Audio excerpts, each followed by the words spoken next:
Brought to you by Penguin.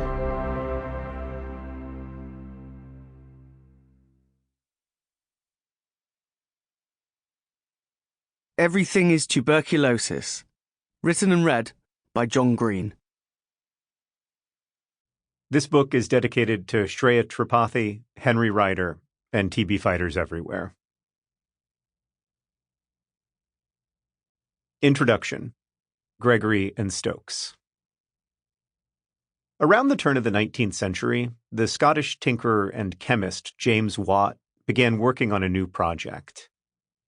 He had already achieved fame and success for making steam engines more efficient, helping to fuel the Industrial Revolution that would radically reshape human history. The steam engine would lead to everything from air conditioning to air travel to AirPods, while also unleashing over 1 trillion tons of carbon dioxide into the atmosphere, reshaping the planet's climate. Watt's innovation carried within it so much power that we named a measurement of power after him.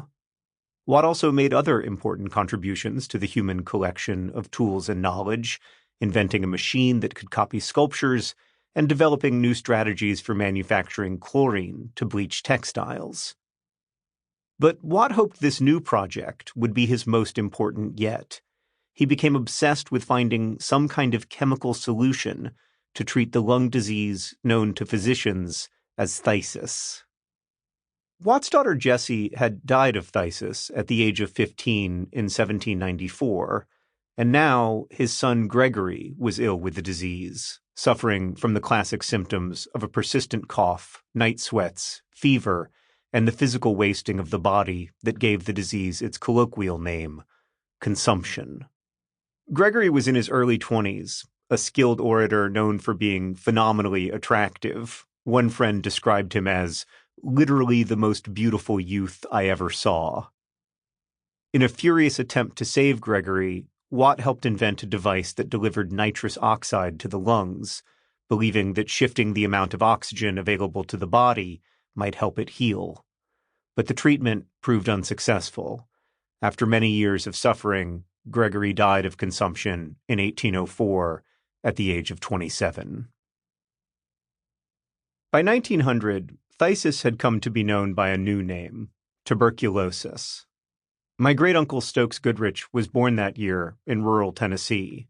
He was raised in a wood-frame house built by my great-grandfather Charles, a country doctor who rode his horse night and day around Franklin County, delivering babies and dispensing medicine. Stokes was a sickly child.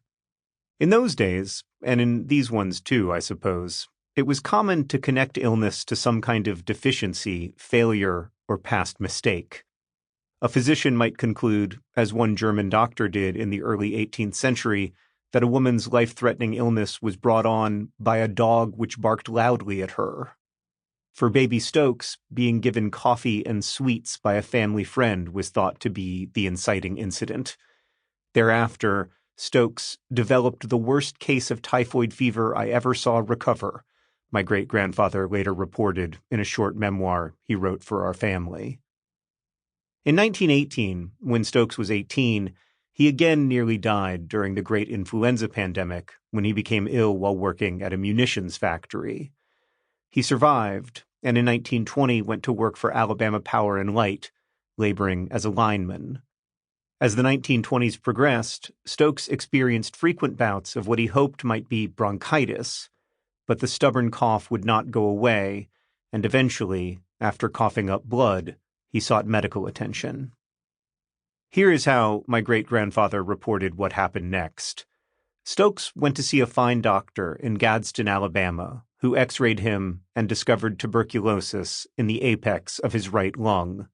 The x-ray technician who made the film told me, "Dr. Goodrich, your son has miliary tuberculosis, and I have never seen a case that lived over 2 months." Stokes was placed in a sanatorium in Asheville, North Carolina, one of many American cities that functioned as a tuberculosis colony of sorts. Stokes had the best care in the sanatorium, but steadily grew worse, and on May 18, 1930, passed over the river to his Lord. My great-uncle... Sample complete. Ready to continue?